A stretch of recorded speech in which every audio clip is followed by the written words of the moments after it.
Hi everyone, ini video lanjutan dari video yang sebelumnya, yaitu how to formulate our research problem atau bagaimana membuat latar belakang masalah penelitian. Bagi teman-teman yang belum nonton video yang pertama, silahkan klik link yang ada di sini.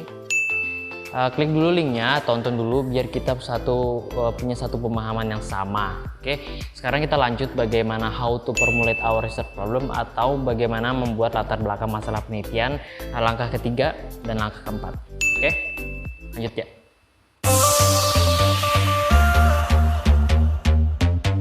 Oke, langkah ketiga, kalau teman-teman ingin how to formulate research problem atau bagaimana langkah membuat latar belakang masalah yang tepat adalah penelitian teman-teman itu harus punya alasan yang relevan atau yang ilmiah. Oke, saya kasih contoh ya. Misalnya gini, waktu di semester perkuliahan saya semester 2 nih, sebagai contoh saya punya kesempatan untuk menghadiri salah satu sidang skripsi senior saya di kampus. Saya dapat undangan dari dosen untuk menghadiri sidang skripsi untuk pembelajaran. Waktu itu saya semester 2. So saya dapat undangan, saya sama teman-teman lain itu ke ruangan ujian. Saya duduk dan ada pengalaman yang ingin saya bagikan. Kita bagi pengalamannya sih, kita ambil hal yang positif saja ya. Misalnya kita ambil pelajaran saja dari kisah yang akan saya ceritakan. Jadi di ujian tersebut kan ada yang namanya examiner, penguji, dan test taker atau yang diuji.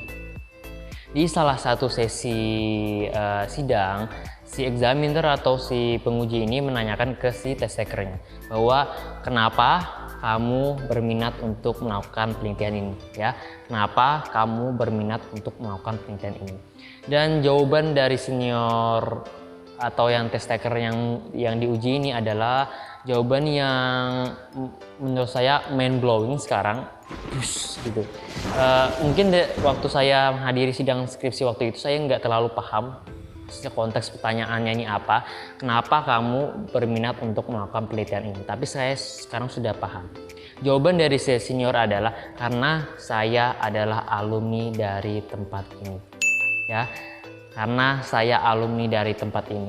Beliau menjawab karena beliau melakukan penelitian ini karena saya alumni dari tempat ini. Dan tahu-tahu teman-teman tahu jawaban tersebut adalah jawaban yang menurut penguji itu adalah jawaban yang nggak relevan, nggak ilmiah, dan terlalu subjektif. Oke, kenapa begitu? Kenapa begitu? Jadi menurut penguji jawaban tersebut adalah jawaban yang nggak relevan dan nggak ilmiah lah. Istilahnya nih, kenapa kita harus membaca penelitian orang itu kalau latar belakang masalahnya itu karena alumni dari tempat itu kan, atau ada kerabat dari tempat penelitian itu. Dan penelitian itu kan sebenarnya kalau saya alumni dari tempat itu dan saya melakukan penelitian di tempat itu, berarti nggak ada masalah kan di tempat itu. Itulah makanya jawaban tersebut adalah jawaban yang menurut penguji itu nggak ilmiah, terlalu individual, terlalu egois, dan terlalu low banget gitu. Jadi nggak bisa kita jawab pertanyaan membuat suatu penelitian kalau masalahnya itu bukan masalah penelitian. Ingat, masalah penelitian itu adalah masalah yang harus diselesaikan, masalah yang bisa diukur dan yang harus diselesaikan dengan rangkaian metode penelitian. Ternyata jawaban tersebut adalah jawaban yang terlalu individual, terlalu subjektif gitu, nggak berdasarkan hal-hal, nggak berdasarkan keilmiahan gitu. Jadi nggak ada masalah di tempat itu dan si orang ini melakukan penelitian di tempat itu. Jadi kalau teman-teman mau melakukan penelitian, tempat itu yang akan diteliti benar-benar ada masalahnya. Ingat, ada masalah yang akan kita coba selesaikan dengan penelitian kita, ya. Ada masalah yang akan kita coba selesaikan dengan penelitian kita. Itu yang membuat kita berhak untuk melakukan suatu penelitian. Oke, itu yang akan membuat kita berhak untuk melakukan suatu penelitian, dan argumen tersebut adalah argumen yang tepat untuk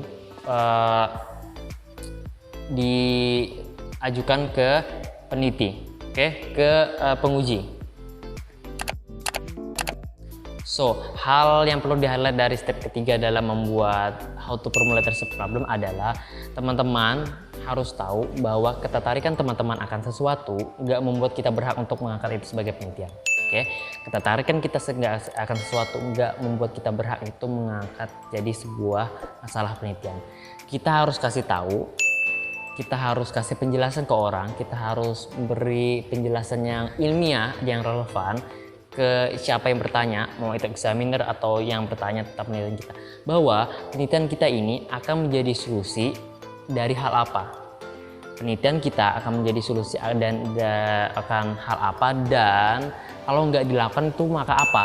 Oke, jadi benar-benar penelitian kita ini ada masalah, nggak cuma kita, oh ini judul saya, ya udah saja saya ke penelitian.